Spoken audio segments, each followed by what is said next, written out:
today's lecture, we are starting a new chapter, that is coplanar non-concurrent forces.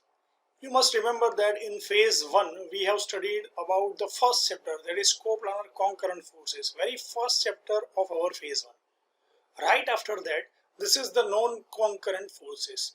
What is the meaning of non-concurrent forces? They are coplanar, means they are acting on a single plane only.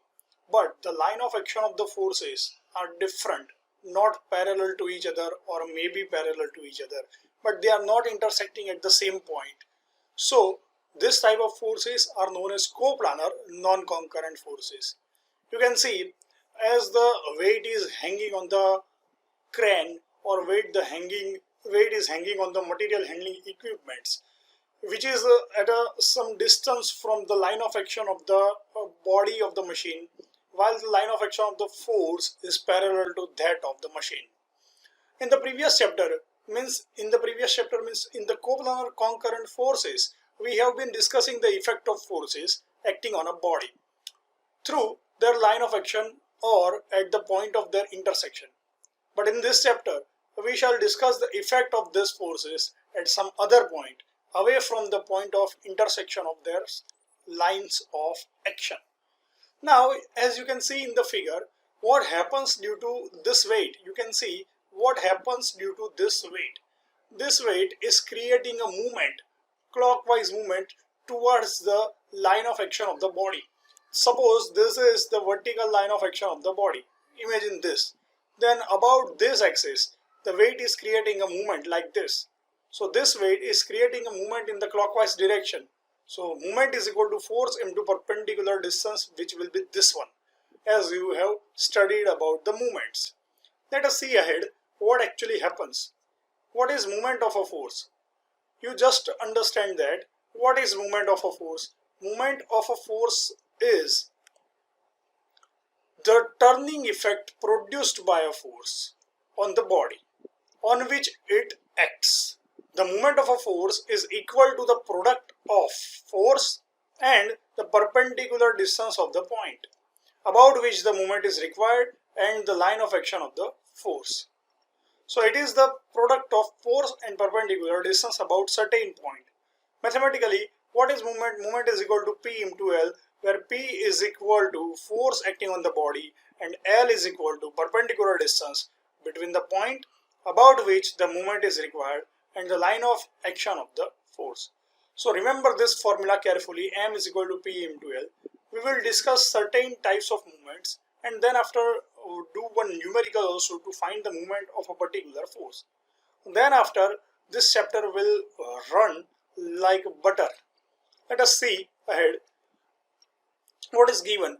Unit of movement. What is the unit of the movement? Let us check. Since the movement of a force is the product of the force and distance. Okay, it is the product of force and distance.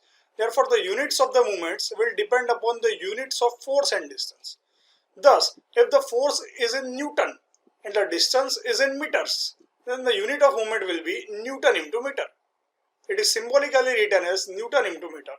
Similarly, the units of movement may be, the bigger one means kilonewton into meter, okay, or smaller unit is Newton into mm, while the distance is taken in mm only. So hence the units are changing from Newton into mm, kilonewton into meter, kilonewton into mm, Newton into mm, anything, depending on the unit of the force and the unit of the distance. There are two types of movements. First one is clockwise movements and second one is anti-clockwise movements. Let us discuss about both this type of movements.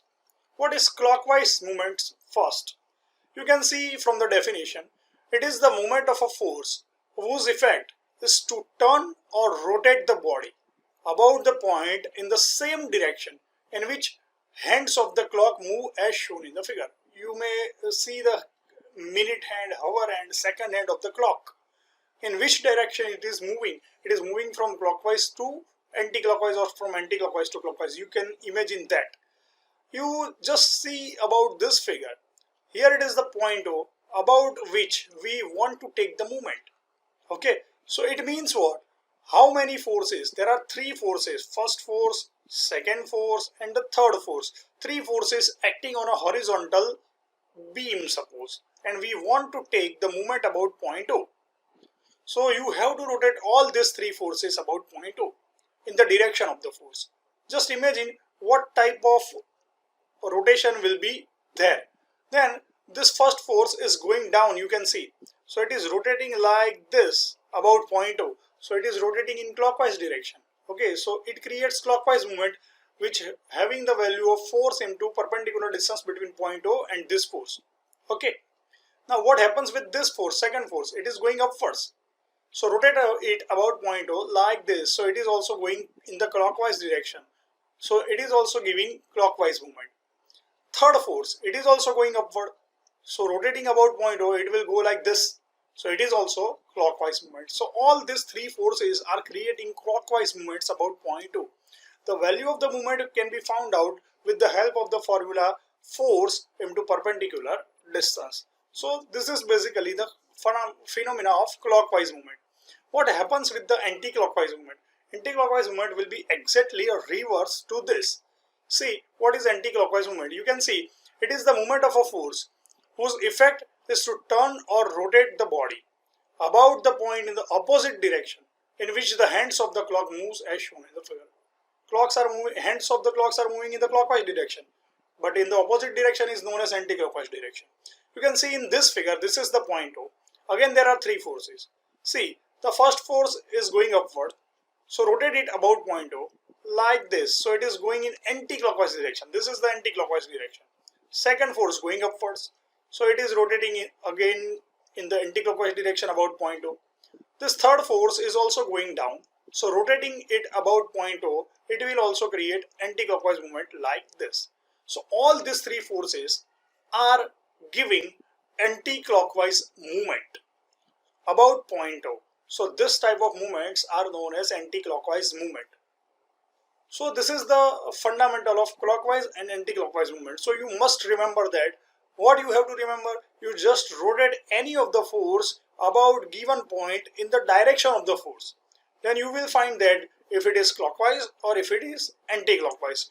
And then after you have to multiply the perpendicular distance from that point to the line of action of the force. Then you will get the movement in kilonewton into meter or newton into meter or newton into mm also. Okay, let us start something based on that. Before that, this is the particular and very important theorem, Variance Principle of movements, also known as law of movements. Varigne is a scientist which has given the principle of movements. So what is the principle of movements basically? It states if a number of coplanar forces means more than two forces are acting simultaneously on a particle. They are acting on a particle. Then the algebraic sum of moments means sigma moments of all the forces about any point, about any one point, say O.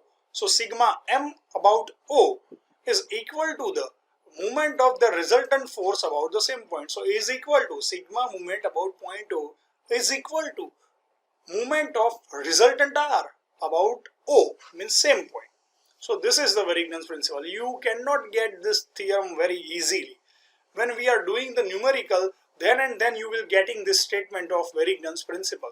So as of now, you just remember this statement of Variance principle, or it is also known as law of movements. We will apply this principle in the numerical afterwards. This is very important theorem, so must remember this. Let us see one example, and then after we will conclude our today's lecture. You must study and you must revise this lecture. Then and then you will get my next video lecture of movements and resultant of movements. Let us see in this example what is given to you. In the example number 3.1, a force of 15 Newton is applied perpendicular to the edge of the door 0.8 meter wide as shown in the figure A. You can see this is the figure A. Suppose point O is the hinge point, or it is the fixed point about which the door is rotating. So this is the surface of the door, you can see, and point A is the edge of the door. At the edge of the door, 15 Newton force is acting, which is perpendicular to the surface of the door, you can see. The door is 0.8 meter long. In the second case, the same hinge O is there. The door is 0.8 meter long. At the edge of the door, means at point B, the force 15 Newton is acting. But now at this time, the 15 Newton force is not perpendicular to the surface of the door, but it is inclined at 60 degree to the surface of the door, means x-axis, as you can see in the figure. So what we have to do? We have to find the moments of the force about hinge. Means we have to find the moment about point O in both the cases. If this force is applied at an angle of 60 degree to the edge of the same door, then also find the moment of this force. So in both the cases, we just have to find the moments. So you can see from the figure that the 15 Newton load is vertically going down. So while rotating about point O, it will give the clockwise movement like this. Okay, so about 0.8 meter distance, it will give the clockwise movement. So force P is equal to 15 Newton, length of the door is 0.8 meter, and we know that the moment of the force about the hinge is equal to P into L. So what is P into L? P means force, L means distance. So force is equal to 15 Newton and the distance is 0.8 meter. So 15 into 0.8 will give you answer of 12 Newton into meter, as the force is in Newton and the distance is in meter. So movement will be 12 Newton into meter. This is for the first case. Now, as you can see in the second figure, this 15 Newton force is acting at an angle of 60 degree with the x-axis. So first of all, you have to make two vertical and horizontal components of this inclined force.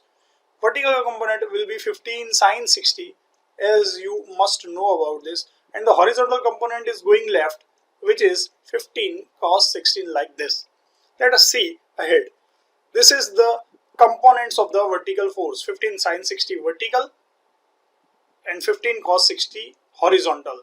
Blue one is the horizontal component, the pink one or red one is the vertical component. 15 Newton is our inclined force at an angle of 60 degree. Now what happens? This 15 cos 60, while extending this horizontal force, it is just passing from the hinge point.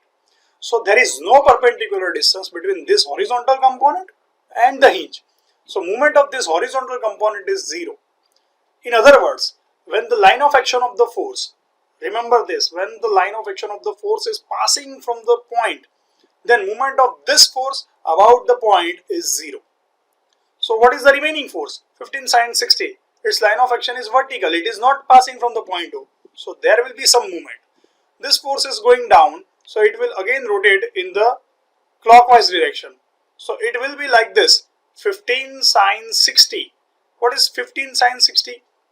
Or you can multiply like this. Sine 60 into 0.8. Sine 60 is, it means 0.866, and 0.8 will be 0.693. Okay. So it will give the movement like this: 15.693, 10.4 Newton into meter. If you are confusing like this, then you just remember this: 15 sine 60 is the vertical component, which is 13 Newton, and 13 into 0.8 is equal to 10.4 Newton meter. This is the first method, or this is the second method. But the second method is very easy for you. Again repeating, what happens? 15 sine 60 is the vertical component and 0.8 meter is the horizontal distance of it. So answer will be 10.4 Newton into meter. See students, this is a very tough chapter to find the movements elsewhere. Okay, clockwise, anti-clockwise, this point, that point, vertical force, horizontal force, upward force, downward force. So you just practice this numerical, you just practice these theories which I have discussed earlier, and then we will start the next lecture, which will be very important for you, and in the next lecture we will conclude this chapter also. We will extend that lecture and complete this chapter on tomorrow. Thank you very much students.